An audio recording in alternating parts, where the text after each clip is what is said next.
we gather once again. Great news, everyone. For news. Hello, and welcome to Kanpai News for the week commencing the 9th of February, 2025. I am your host, Nasuth. Wow, it's the 9th. I forgot to do something yesterday. Haha. Welcome, Xeno, hello, Xeno and Thaylien. How are you this week? Up. Did I say I'm your host, Nasuth? Doing well. You are our host, Nasuth. I am your host, Nasuth. As opposed to your guest, As opposed to our client, or Nasuth. your parasite, Nasuth. Mm-hmm. Right. Let's we got 15 stories this week, so let's go ahead and dive right in, starting with our continuing coverage of the Kyoto case that won't die. Shinji Aoba's legal team has requested that the Osaka High Court nullify his withdrawal of the appeal against his death sentence, which Aoba himself made on January 26, 2025. The arsonist convicted for the 2019 Kyoto animation fire that killed 36 and injured 32 had his guilt confirmed in a verdict on January 25th, 2025. While Aoba's withdrawal of his appeal typically ends the trial, the Japanese legal system has occasionally allowed nullifications if defendants are deemed unable to protect their rights under the shock of a death sentence. So, like the mental shock of being told that they're going to be killed. Aoba's side note: how do you guys feel about the death penalty in general? It's kind of a sticky topic, but I don't want to go too deep into it. Just is. Sort of a. I think it's. I don't know. It's not something I've put enough thought into. Okay. My take on this is simply that death of some people can be simply seen as the same thing as surgery. Sometimes you have to cut the bad part out so that things don't get worse, but I don't think this is that case. I think I'm generally against it. The other side of it is, though, that what does it do to the individuals that actually do it, right? It's like, if someone has to enact this, what kind of psychological damage does it do to a person? Yeah. And, that's something that I don't think anyone can be prepared for. Yeah, I'm personally against it, but, I can see... also, I think your audio might be crackling, Thaylien. Aoba's defense had argued for a reduced sentence, citing mental instability, but the court found him criminally liable regardless. So we'll try to keep you updated as this continues. I can't believe this case is still going, but hey, that's the way it goes sometimes. Mm-hmm. It's just how legal cases go. Yep. So next up, PeanuToon Shutdown sparks backlash. The Korea Cartoonist Association and the Korea Webtoon Artists Association have condemned PeanuToon's sudden shutdown, citing major harm to both creators and readers. In a February 4th statement, they criticized the platform for terminating contracts without proper compensation and demanded the immediate return of original manuscript files. Readers who purchase digital content now face losing access, further eroding trust in Webtoon platforms. The organizations urged PeanuToon to take full responsibility and provide clear plans for fair transition. The platform, known for boys' love and romance titles like The Beast of Bahal Never Misses Its Prey, is set to shut down on February 28th. Yeah, I don't like the idea of something that you bought and paid for just going away. Like video games. Yes. Exactly. This licensing of things rather than owning things is just really, really upsetting in general. Right, moving on. Pokémon Company seeks compensation from Diamond Comics. The Pokémon Company International, the TCPI, is looking to reclaim $531,000 worth of inventory from Diamond Comic distributors after the company filed for Chapter 11 bankruptcy on January 14th. Diamond, which owns TCPI and owes TCPI an additional $280,375 there's a comma. $1,000 blames declining comic sales, rising costs, and post-COVID-19 struggles for its financial collapse. The distributor has a $39 million bid on the table from a Universal distributor affiliated with Alliance Game Distributors and is seeking buyers for other assets like Diamond Select Toys and Diamond UK. Meanwhile, major creditors include Penguin Random House. Oh, wait, hold on. What's these numbers? Yeah. So they owe Penguin Random House $9.2 million. Bandai 4.3 million. Okay. And Viz Media $421,205. Despite the turmoil, Diamond insists business will continue as usual, including Free Comic Book Day. Diamond Comics is a major distributor of print comics in the United States. Like, this feels really fucking sketchy that they filed for bankruptcy, they owe so much money, and they're like, yep, everything's still gonna work as usual. Well, Chapter 11 bankruptcy is kind of weird. You don't actually have to dissolve your business. It's more of a restructuring thing. It's really weird. Yes. It's really, really weird. But it takes on... Go on. Yeah. So it takes on the company no longer basically owns itself and has to go into the administration to which restructures everything to try and pay off the debts without the company losing its revenue streams, but would actually help it do that. So it's in the interests of the people that now control it to make sure that all the debts get paid off, and so revenue streams actually have to keep coming. It's how Trump was able to go bankrupt on so many businesses and yet still be a rich motherfucker. Yeah. Anyway, who bankrupts casinos, honestly? Welcome to the United States. Anyway, speaking of print comics, Dark Horse Comics hit by layoffs. Dark Horse Comics has begun layoffs in response to rising overhead and shifting market conditions, though the company hasn't disclosed numbers or specific roles affected. The news followed a Blue Sky post from former associate editor Connor Knudsen after confirming their termination. I'm glad to see Blue Sky getting more representation. Dark Horse is currently owned by Middle-earth Enterprises and Friends, one of the three entities created when parent company Embracer Group split in April last year. Embracer's financial troubles stem from a failed $2 billion investment deal with Savvy Games Group in 2023, leading to mass layoffs, property sales, and restructuring efforts across its subsidiaries. Another Chapter 11. Yeah. And for expansion news, Bandai Namco sets up US film arm. Bandai Namco Holdings USA is launching Bandai Namco Filmworks America on April 1st, which I hope will not fool anybody, to boost foreign licensing and brand management, just in time for its live-action Gundam film with Legendary Pictures. Originally announced in 2018, the project has seen major creative shifts, with Jim Mickle from Sweet Tooth now writing and directing, replacing Jordan Vogt Roberts, who did Kong Skull Island. Legendary's Cale Boiter, who was Pokemon Detective Pikachu fame, and Bandai Namco Filmworks' Naohiroshi Ogata are producing, while Netflix is set to stream the film worldwide. The film's origins trace back to a Gundam Unicorn cameo in Pacific Rim Uprising, which I think we noticed. Yep. Which helped forge ties between Sunrise, now Bandai Namco Filmworks, and Legendary. That definitely won't come up any time during the Kanpai Cast. We couldn't possibly know if it would or not, because we recorded this first. Moving on. Nintendo Switch gets first manga reader.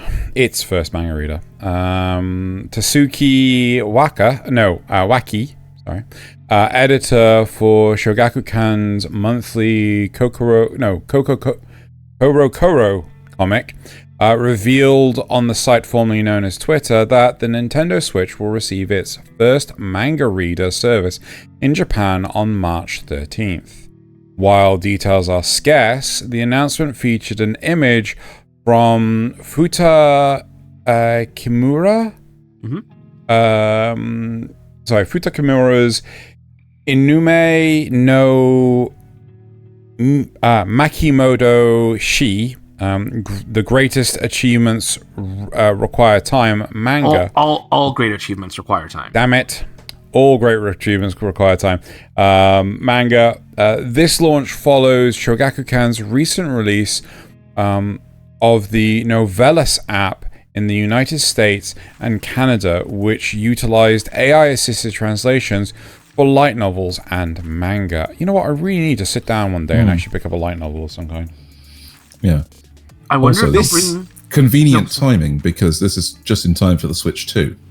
This is really interesting because, like, I wouldn't say the Switch is a particularly small device to handle in a portrait format. So I kind of feel like how many people are actually going to use it the way that they're intending?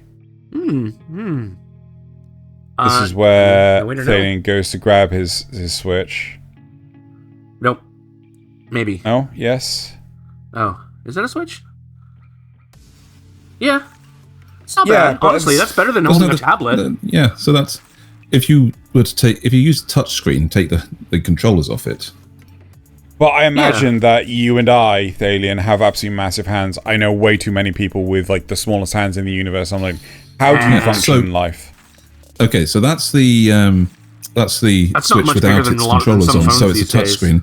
And let me just find... I've got an old iPhone 11 over here. Yeah, exactly. It's not much bigger than most phones these days.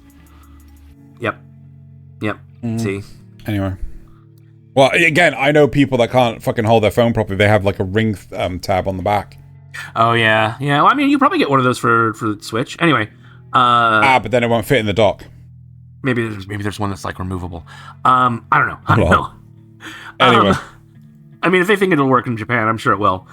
So, the Pokemon delivers a new anime on Pokemon Day. Pokemon delivers a new anime on Pokemon Day. A heartwarming new Pokemon anime, Dragonite and the Mailman, is set to premiere on the official Pokemon YouTube channel on February 27th, also known as Pokemon Day. Produced by I love that artwork. Yeah. Produced by Comics Wave Films, the anime follows Hana, a girl who admires a Dragonite mail carrier.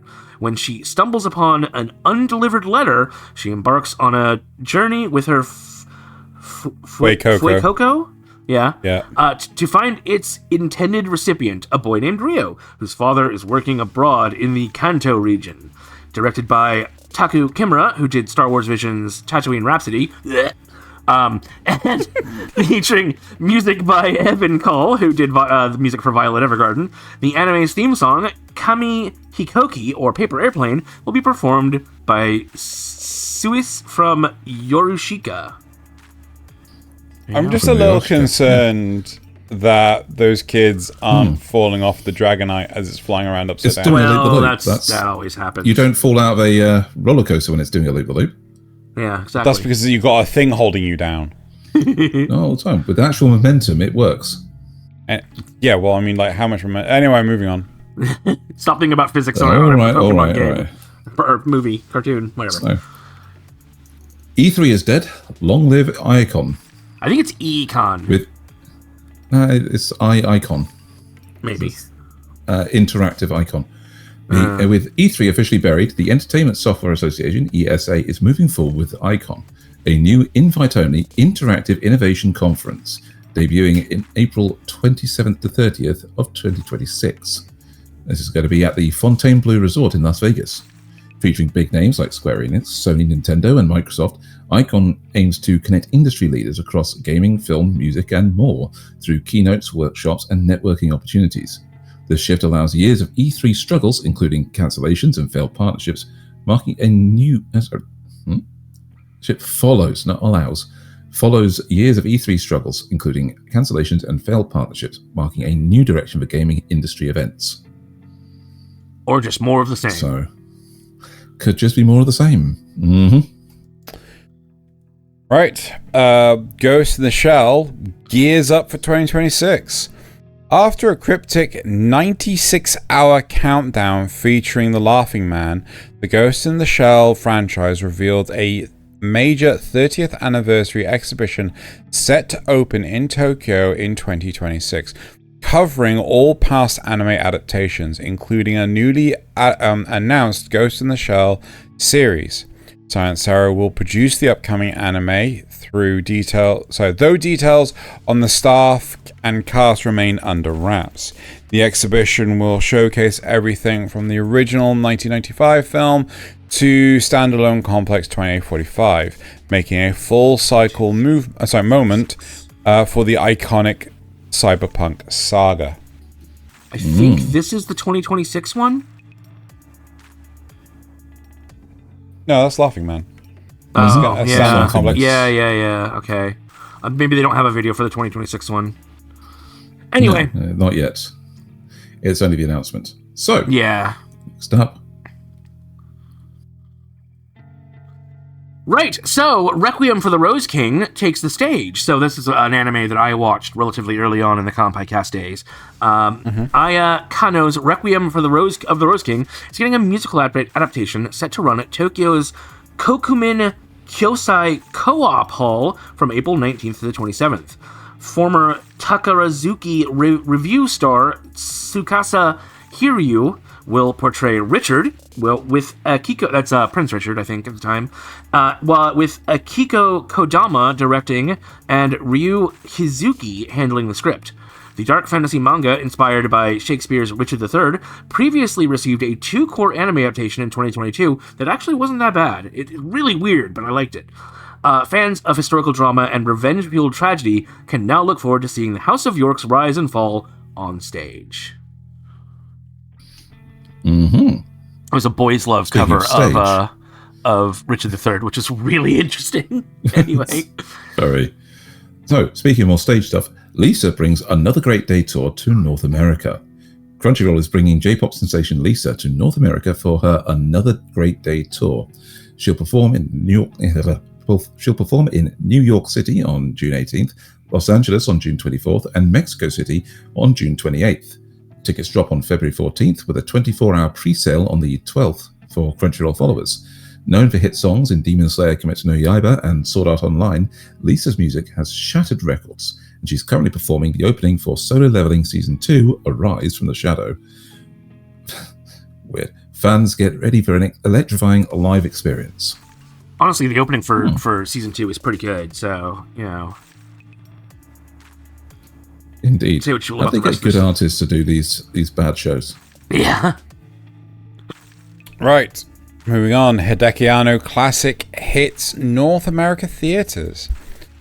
G Kids is bringing Love and Pop, Hideki Anno's experimental 1998 live-action film, to North America theaters starting February 21st. The IFC Center in New York City kicks things off on the 21st, followed by Los Angeles's Los Feliz theater. Feliz theater on the 23rd, with more locations to come.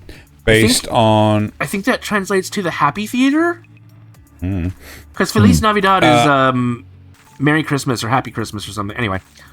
Okay. Based on Rui Murakami's novel, the film follows a high schooler's descent into Enjo Kosai, or compensated dating. Compensated dating in 1997 Shibuya. This was Anno's first live-action feature, shot in a unique, unconventional style between Neon Genesis Evangelion and Shin Godzilla. I mean, way between. Like, huge gap before he did Shin Godzilla. Oh, yeah. Anyway. So, speaking of San Francisco hosts the first major U.S. manga art exhibition. The DeYoung Museum in San Francisco is making history with the Art of Manga, the first major U.S. exhibition dedicated to manga as an art form. Running from September 27th, 2025 to January 26th, 2026, the exhibit will showcase over 700 works from legendary creators like Fujio Akatsuki, Hirohiko Araki, which is JoJo. I can't remember who Akatsuki is, but that name's familiar. Fujio Akatsuka. Akatsuka. God, Is that Jujutsu Kaisen? No, surely not. Anyway. Or is it Demon Slayer? It could be. I don't remember. Anyway, and also Eiichiro Oda, who obviously One Piece, and Rumiko Takahashi, who I think is stuff like Ranma and Urusei Yatsura. The exhibition will explore manga's artistic evolution, production process, digital transformation, including Kodansha's K-manga, and even issues like piracy and fandom. Admission details are yet to be announced, but the museum is open Tuesday through Saturday. And we've got a lot of stuff down here. Like, this is what they're planning to do, I think. Ooh. Yeah, so that's all the stalls, and it's the different artworks, comic Just pages, famous comic pages. Cool stuff. Yes. Lot of cool stuff. I wish I could go, but oh well. Oh, yes. Just to highlight, you said, speaking of San Francisco, we weren't. We're speaking of Los Angeles, weren't we? Oh, well, speaking of California. Yes. Yeah, anyway, moving on. Yes. Oh, one of these... So, is that Berserk? No, What is that? that's not Berserk. That's way whatever. too clean to be Berserk. Whatever. So, Transformative Speaking of Luffy, Oda. One Piece Fitness contest now open. The official One Piece Fitness Bragmen Gym has launched the One Piece Body Make Contest, challenging entrants to replicate Monkey D. Luffy's iconic physique. Oh my god. Skinny and stretchy. Participants who must be male and over 18 will be judged on their understanding of One Piece through specific poses, including the front and back pose, heart pose, gear second, gum gatling, and a free pose of their choice.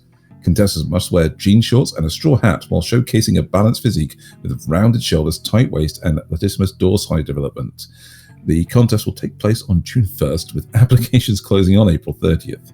Entrants can use the gym facilities for free until May 31st, but must pay an entry fee.